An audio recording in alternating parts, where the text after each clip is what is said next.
When I was a kid, I was watching cartoons, I was playing soccer, I was out by the lake, ate cereal, the usual. Kid stuff. It sounds pretty low stress. No way, there was way too much to do.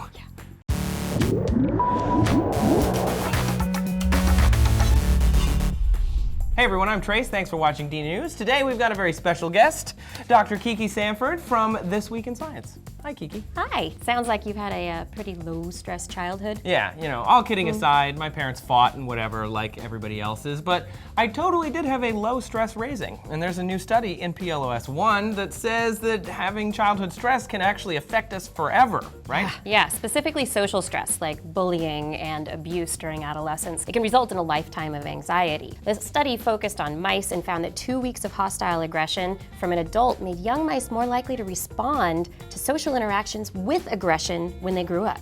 Research also shows that their brain was actually altered by this, right? Yeah, but everything that you do alters your brain in one way or another. But somehow the stress of the early life experiences makes a lasting impression. We can't tell whether it's physical changes like stunted neuronal activity, connectivity, or learned behavior. What would be interesting to know is whether this effect is something that can be reversed with more positive experiences. Let's hope that there's more research on that then, because, positivity, it's good. Yeah. When it comes to happiness in childhood, though, I did find another study which might be interesting and related. How do you feel about Frosted Flakes? They're great! Damn it. That slogan is in my mind forever and ever. Yeah, a study in the Journal of Consumer Research says that's because you saw that ad probably as a child under the age of 13, because childhood advertising makes you cuckoo for cocoa things. And advertising messages targeted at children under 13 often feature happiness, bright colors, and fun times. Yeah! Happy fun times! Unfortunately for us, but not the companies, our brains get caught up in the crossfire!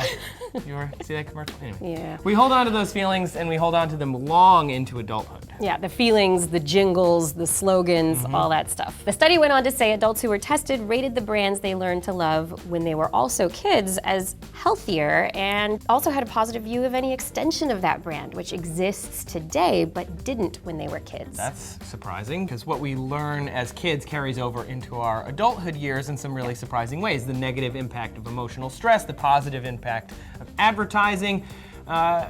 It's like once you pop, the fun don't stop. But it's not just emotional stress that can alter your brain. A physical impact in the right spot, I think that kind of hurt when you're young, can reduce your ability to make moral judgments. What do you mean moral judgments? How do you mean? A study in the journal Brain found that physical damage to the ventromedial prefrontal cortex, or the VMPFC, or VMF. Okay, perfect.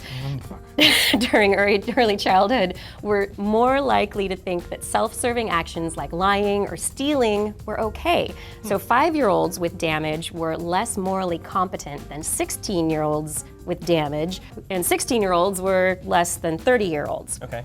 The researchers think that as moral rules get integrated into the brain through experience, the less likely it is that damage to the will have an effect. Brain is so weird. It's so weird in there. What do you remember about being a kid that still really affects you today? Foods you don't eat, activities that you don't do? Reach out and touch someone in the comments down below, or be all that you can be and subscribe. Thanks a lot for watching, everybody. Kiki, where can they find you?